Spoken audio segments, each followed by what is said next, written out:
What's good, everybody? It's your boy, O'Shea Duke Jackson, back at it again with another episode of The Celebrity Junk. Dima, Mary J Music. So guys, as men, we typically talk about our problems. And that is exactly why I like having men friends. Shout out to my brother, George Meagan. I have some other brothers here that I talk to daily. One of my best friends, shout out to Snash. You know what I'm saying? Like, these are guys that if I tell them something that's going on in my life, they will actually tell me, hey man, this is wrong, right? You need to fix this. I can see what you're talking about, but you're handling it in a stupid way. All right. And I can appreciate that because at least I can see myself developing and growing. And as men, that's what we need to do. We need to be straight down the middle. If you're having a problem with your girlfriend or your wife, we don't always need to jump to take the man's side. We need to jump to the side of which is holding a man to the being accountable, because men need to be leaders, right? And if we in the red pill or any kind of a community always blame women for everything and not telling men what they need to do, it's wrong, right? And we don't need to do that just because women may do that more. We need to be honest with each other and tell you what you need to know, not what you need to hear. Women on the other hand, though, it's a little different. When women give breakup advice or any kind of advice, it typically is consolation, even if that person is dead wrong. Okay. And two of the people who I honestly believe are some of the most unaccountable individuals out there today, Tia Mowry and Meagan Good. Let me start with Meagan Good.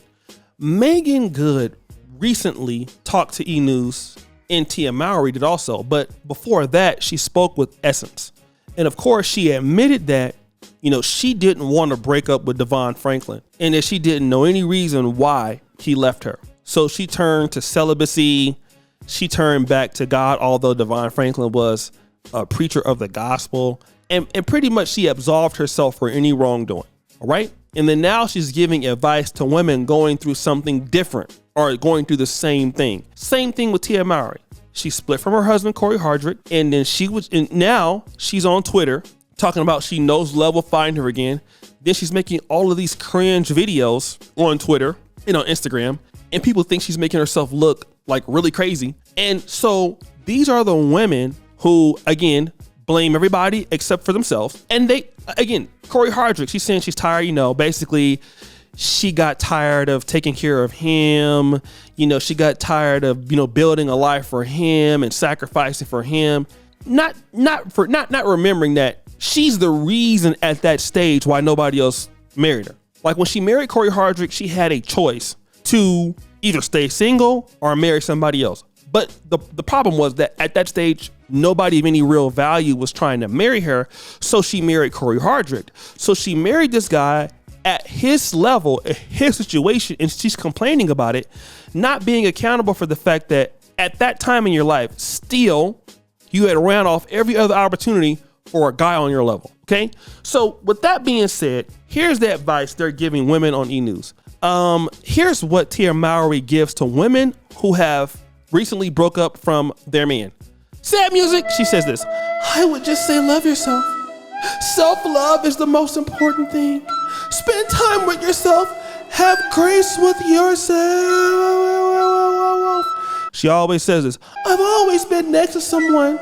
I've always had my sisters side by side, and this is the first kind of time I've ever been to myself. So I'm really just learning about myself, loving on myself, and being optimistic and positive. Life is so short, so just focus on the positive. Now, internalize that as a man. Just seriously. It's no problem with loving yourself. But as men, how would we approach this? I've just broken up with somebody. Let me look at what role negatively did I play in the relationship. This woman started acting differently towards me. What role did I actually play? I could be mad at first, but I want to be with somebody in the future, right? So me loving on myself, that's great, but it doesn't help me better myself, okay? So I'm loving on myself, but I'm not reflecting on what the issues that I had, what issues I brought to the table. And so as a man, I need to be accountable for what I did, right? Did I not be emotional enough for her? Did I not provide enough things? Was I out here being disrespectful? Was I talking to her in a bad way? Certain things like that I need to know, because I could love on myself and then at the same time lead myself down the road of something that is unaccountable. And this is what you hear all the time. Whenever a woman breaks up with a man, what do you constantly hear?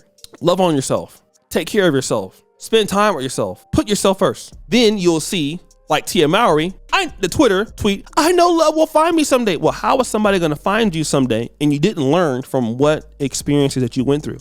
And that is what you see. A lot of times when women break up with their boyfriends, and as guys, we've all heard the story. Sad music! So why did you and your man break up? Well, he just didn't appreciate me. He was lying and everything. I mean, he was cheating on me. He didn't support me, and he didn't listen to me, and so you're gonna hear all of these things, and for guys, if you're new to dating, you're gonna be like, wow, this girl is such a great girl. Like, how could a guy lose her? But then once you get a little older and you realize, like, oh, okay, that's a really great sign that this person is not accountable for whatever happened. And then when you get into a relationship with her, and then you start seeing the signs, and once you and her break up, she tells the guy the same thing about you. You find out that she was a cheater. You found out that she was lying. You find out all this, but see, those things are swept under the rug because it's not being truthful or honest. It's always the other person's fault, but it's never their fault. So that's Tia Mowry. What is Meagan Good saying? Okay, perception is everything. Get excited for what's next. If God has allowed it and it's out of your control, well, then what's coming next is even better and even greater. So be excited about that. Be open-minded. So that's what Meagan Good is saying. Let's break that down, okay? If God has allowed it and it's out of your control, well, then what's coming next is even better and even greater. So be excited about that. Be open-minded. Is that really logical advice? So if God allowed it, why did he allow it? So basically, the reason why I'm divorced from my husband is because God has allowed it. But then when you got married in front of who? You got married in front of a preacher. You're married to a preacher. And you took vows in front of what? In front of God. So God allowed you to get married. He also allowed you to get divorced. That is a great indication that God doesn't know what he's doing. So you want to blame the mistakes that you had as a human being on God, who is omniscient, omnipresent, and is perfect, right? Like, this is what people say. They want to blame, like, people want to blame God for why they can't get somebody. Like, that's how ludicrous people are, okay? So because God allowed it and it's out of your control, well, why is it? How did it get out of your control? See, here's another way that we can blame God for things getting out of our control, because we don't want to take an accountability for why it got out of control. Maybe you were disrespecting your husband. Maybe you don't listen. Maybe you thought you were better than him. Maybe can't nobody tell you anything. So now, because of all of those things, it's out of your control, and it's in God's hands. So if it got out of your control this time, doesn't it make sense that it will get out of your control the next time? Because you're saying what's coming is even better and even greater. No, it can't be. If it got out of your control, so if God will allow it to get out of your control the first time, he also could allow it to get out of control the second time. So what do you mean to say that what's next is even better or greater? It doesn't make any sense to a man. When you hear something like this, it doesn't make any sense. The only person that can adjust it is you, with your attitude, and then that takes work. It takes actual effort. You see, when you want to stay the same, you can justify it by saying things that don't make any sense. This is one of the reasons why men are very disgruntled with relationships now, because what people are saying doesn't make sense. And to the male mind, logically, this doesn't make any sense. This is why, and then women listen to this and then they wonder why they're in the hamster wheel of breakups and relationships, because what you're talking about is not feasible. And as beautiful as ladies are, nobody wants to put up with somebody like that. I hate to say it, but no successful guy wants to deal with somebody who cannot be accountable or irresponsible for their decision. And when you tell me that, God allows things to happen that are bad, but then he will also give you something better and greater next time, what are we talking about here? You need to have several seats. And this is why women should never take advice from Tia Mowry and Meagan Good. So guys, it's your boy, O'Shea Duke Jackson, back at it again with another episode of The Celebrity Junk. I appreciate you for all that you do. Subscribe to the bell. We're out.